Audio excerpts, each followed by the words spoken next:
శ్రీమాత్రే నమ. జయ గురు దత్తాత్రేయ నమ. ఈ వీడియోలో మనం 2025 సంవత్సరం మే నెల 18వ తారీఖున రాశులలో మార్పు చెందుతున్న రాహువు మరియు కేతు గ్రహాలు. అంటే ప్రస్తుతం రాహు మీనరాశి నుంచి కుంభరాశిలోకి, కేతువు కన్యారాశి నుంచి సింహరాశిలోకి మారడం జరుగుతుంది. ఇప్పుడు మనం వివిధ రాశుల వారి మీద రాబోయే 18 నెలల్లో కేతుగ్రహం ఎటువంటి ప్రభావాన్ని చూపడం జరుగుతూ ఉంది అన్న విషయాన్ని మనం ఈ వీడియోలో పరిశీలిద్దాం. కుంభరాశి వారికి మే నెల 18వ తారీఖున మారబోతున్న కేతుగ్రహ ప్రభావం ఏ విధంగా ఉండబోతుంది అంటే, ప్రస్తుతం అష్టమ స్థానంలో ఉన్నటువంటి కేతువు సప్తమ స్థానంలోకి మారబోతున్నాడు. ఇది సప్తమ స్థానం అన్నప్పుడు ఏ విధంగా ఉంటుందంటే, మరి జాతకుడి యొక్క వైవాహిక జీవితం, ఎఫైర్సు, పెళ్ళి, అలాగే ఉద్యోగం, అతని యొక్క వ్యాపార వ్యవహారాలు, ఇవన్నీ కూడా సప్తమ స్థానం చెప్తూ ఉంటుంది. అంటే సప్తమం అన్నది దశమాతు దశమం కాబట్టి వృత్తి స్థానం అవుతుంది. భార్యాభర్తల యొక్క సర్టిఫైడ్ అంటే మంచి వివాహ బంధానికి సంఘం ఆమోదించే విధంగా న్యాయసమ్మతంగా భార్యాభర్తలు కలిసి జీవించాలంటే సప్తమ స్థానం కూడా చాలా బలంగా ఉండాలి. ఒక విధంగా ఆధ్యాత్మిక చింతనకి, మంచి జ్ఞానానికి, విజ్ఞానానికి, బ్రహ్మచర్యానికి, ఒక నియమానికి కూడా కేతువు కారణం అవుతూ ఉంటాడు. సాధారణంగా ఈ కేతు జాతకంలో కేతువు యొక్క ప్రభావం ఎక్కువగా ఉన్నవాళ్ళు ఎక్కువగా వైరాగ్య జీవితాన్ని గడపడం జరుగుతూ ఉంటుంది. ఎప్పుడూ ఏదో ఒక నోములు, పూజలు, పునస్కారాల పేరుతో ఉపవాసం ఉంటూ శరీరాన్ని బాగా శుష్కింపజేసుకొని, మరి మంచి ఖరీదైనటువంటి బట్టలు కాకుండా సాధారణమైనటువంటి నార చీరలు అవి కట్టుకొని ఒక భక్తిభావం ఉట్టిపడేలాగా కనబడుతూ ఉంటారు. అంటే ఇప్పుడు ఏమైందంటే, మనకి ఈ కుంభరాశి వారికి సప్తమ స్థానంలోకి కేతువు రావడం వల్ల ఈ విధంగా జాతకురాలి యొక్క జీవిత భాగస్వామి ఇటువంటి వైరాగ్యానికో ఏదన్నా ఒక దీక్ష తీసుకొని ఆ దీక్షలో ఉంటూ సంసార జీవితానికి, భార్యాభర్తల మధ్య ఉన్నటువంటి సంసార బంధానికి దూరంగా ఉంటూ ఏదో ఒక వంకతో ఈ సంసార జీవితాన్ని అవాయిడ్ చేయడం జరుగుతూ ఉంటుంది. కొంతమంది ఏంటంటే అసలు సంసారాన్నే పట్టించుకోకుండా వేరే విధంగా వాళ్ళు ఏదన్నా ఆధ్యాత్మిక రంగంలోనూ వృత్తిలో చాలా బిజీగా ఉంటూను, కొంతమంది ఏంటంటే బాగా ఏదో ఒక రహస్య జీవితం గడుపుతూ భార్య దగ్గర ఏదో వ్రతంలో ఉన్నానో, నోములో ఉన్నానో, లేదంటే అనారోగ్యంగా ఉందని చెప్పి వేరే విధంగా వారి యొక్క సరదాలు, సంతోషాలు తీర్చుకోవడానికి కూడా ఈ కేతుగ్రహం కారణం అవుతుంటుంది. అంటే అది ఎక్కువ శాతం ఉండదు. కేతు సప్తంలో ఉండగా మళ్ళీ ఈ కేతు పైన కుజ దృష్టో, శని దృష్టో, ఈ శుక్రరాహులు కలిసి ఉండో, ఇవన్నీ ఏర్పడినప్పుడు ఈ విధంగా ఏర్పడుతుంది. కేవలం ఎటువంటి గ్రహాల ప్రభావం లేకుండా సప్తమ స్థానంలో కేతు ఉన్నప్పుడు జాతకుడు సాధారణంగా వివాహానికి కూడా అంగీకరించడం, ఏదో బాగా పెద్దలు బలవంత పెట్టడం వల్ల వివాహానికి ఒప్పుకున్నప్పటికీ కూడా భార్యతో లేదంటే అమ్మాయి అయితే భర్తతో కొన్ని కండిషన్స్ పెట్టడం జరుగుతూ ఉంటుంది.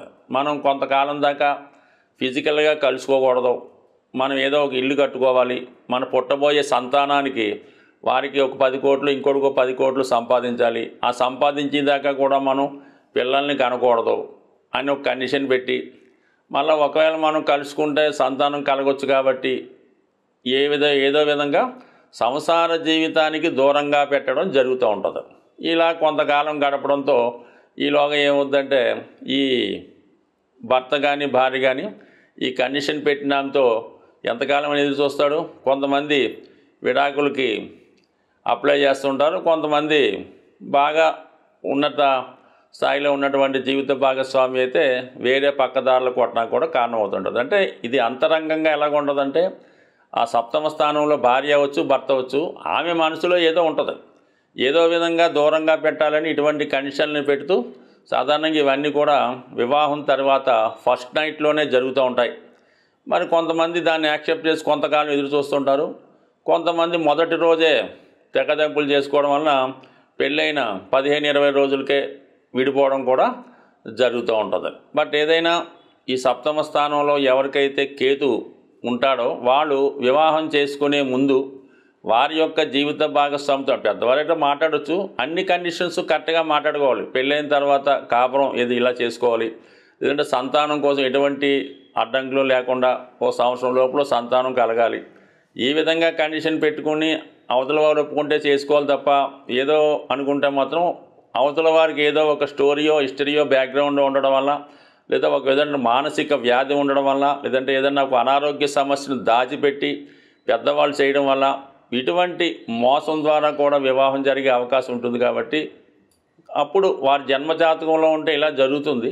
సప్తమ స్థానంలో కేతు వచ్చినప్పుడు అప్పటిదాకా అన్యోన్యంగా ఉన్నటువంటి భార్యాభర్తలు ఏదో ఒక వ్రతమో నోమో పేరుతోనో ఈ విధంగా భార్యని లేదంటే భర్తని దూరంగా పెట్టడం, ఫిజికల్గా కలవనివ్వకపోవడం ఇలా కూడా జరుగుతూ ఉంటుంది. బట్ ఏదైనా వైవాహిక జీవితానికి చాలా ఆటంకంగా కలుగుతుంది సప్తమ స్థానంలో ఉన్నటువంటి కేతు. అందువల్ల కొంతవరకు గోచారీత్యా మళ్ళా వచ్చినప్పుడు ఆల్రెడీ జాతకంలో కేతు సప్తంలో ఉంటే కంపల్సరీగా వాళ్ళు ఈ సమయంలో సరైనటువంటి గైడెన్స్ తీసుకోవడం కానీ, సరైనటువంటి ఎవరైనా వైద్యులను ఎవరినో సంప్రదించి తగు విధంగా, అంటే ఒక విధంగా మానసిక బలహీనత అనుకోవచ్చు. ఇవన్నీ కేతు ఎప్పుడు కూడా ఇటువంటి వాటికి కూడా కలిగిస్తూ ఉంటాడు.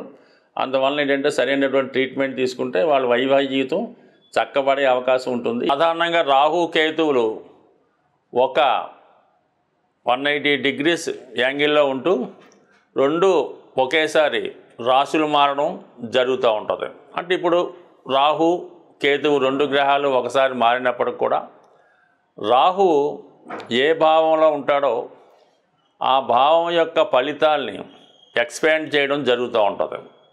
అయితే కేతువు ఏ భావంలో ఉంటే ఆ భావ ఫలితాలని తగ్గించడం జరుగుతూ ఉంటుంది. అంటే కేతువు జ్ఞానకారకుడు, వైరాగ్యకారకుడు, అలాగే బ్రహ్మచర్యానికి కారకుడు.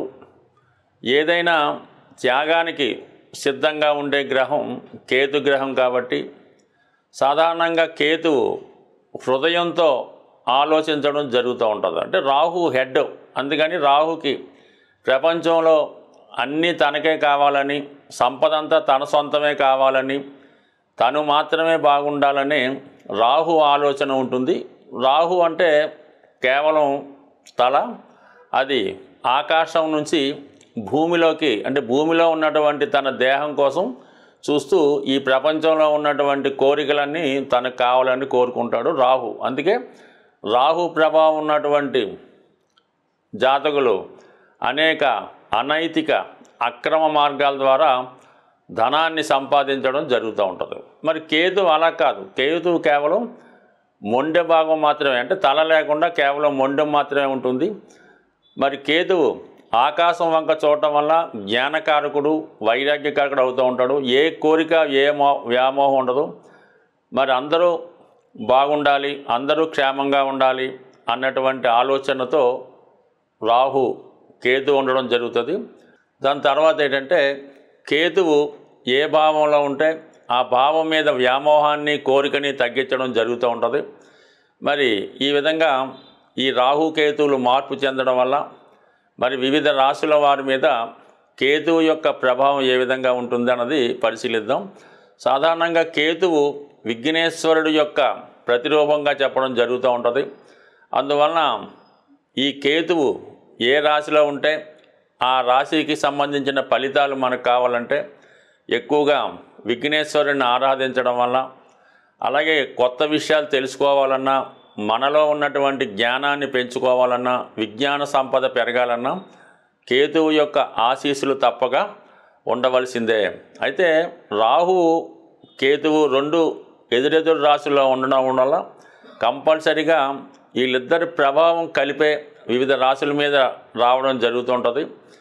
ఆ కారణం వల్ల ఏంటంటే ఎక్కువగా రాహు డామినేట్ చేస్తున్నప్పుడు కూడా కొన్ని సందర్భాల్లో కేతువు కూడా తన ఫలితాన్ని ఇస్తూ జాతకుడిని మోక్షం వైపు నడిపించే ప్రయత్నం చేస్తూ ఉంటాడు. మరి ఇప్పుడు మనం మిగతా రాశుల వారికి ఈ మే నెల 18వ తారీఖున మార్పు చెందినటువంటి ఈ రాహుకేతువులు ఏ విధమైన ప్రభావం చూపుతారో వివరంగా తెలుసుకునే ప్రయత్నం చేద్దాం. కేతుగ్రహం మనకి సంపూర్ణంగా సహకరించాలంటే మరి విఘ్నేశ్వరుడి యొక్క ఆరాధన వల్ల మనకి కేతువు సంతృప్తి చెందడం జరుగుతూ ఉంటుంది. అందుకని కంపల్సరిగా ఈ కేతువు పెట్టినటువంటి ఇబ్బందులు నుంచి, అంటే కేతువు ఇబ్బందులు ఏముంది, ఏ పని ప్రారంభించినా మధ్యలో ఆగుతుంటుంది. మనం ఒక ప్రయత్నం కోసం వెళ్తే వేరే ప్రయత్నం జరుగుతూ ఉంటుంది. విద్యార్థులకి చదువు మీద ఆసక్తి తగ్గి మిగతా విషయాల మీద ఆసక్తి వెళ్తుంది. బట్ ఏదైనా కంపల్సరిగా కేతుగ్రహం అంటే విఘ్నేశ్వరుడు యొక్క ఆరాధన, సంకటనాశన గణేష్ స్తోత్రం చదువుకోవడం, సంకష్టహార చతుర్థి రోజు కంపల్సరిగా ఉపవాసం ఉండి విధి విధానంగా మరి ఉదయం పూట ఏదన్నా గణపతి హోమం జరుగుతుంటే అందులో పాల్గొనడం, ప్రదోష వేళ సాయంకాలం అభిషేకంలో పాల్గొనడం వల్ల చక్కగా ఈ యొక్క విఘ్నేశ్వరుడు యొక్క అనుగ్రహంతో కేతుగ్రహ అనుగ్రహం లభిస్తుంది. సింపుల్గా ఏంటంటే ఆదివారం కానీ మంగళవారం కానీ ఎండు ఖర్జూరం అన్నది ఒక 7 ఎండు ఖర్జూరాలు, అలాగే ఒక చిల్లర నాణం 10 రూపాయలదో 20 రూపాయల నాణ్యం తీసుకొని మరి అలాగే ఒక 7 మంది సాధువులకి, అక్కడ అంటే సాధువులు అంటే మామూలుగా అక్కడ టెంపుల్ దగ్గర ఉన్నటువంటి ఈ కాషాయ రంగు ధరించిన వాళ్ళకి ఒక 7గురికి డొనేట్ చేయడం వల్ల మనకి కేతుగ్రహ అనుగ్రహం లభిస్తుంది.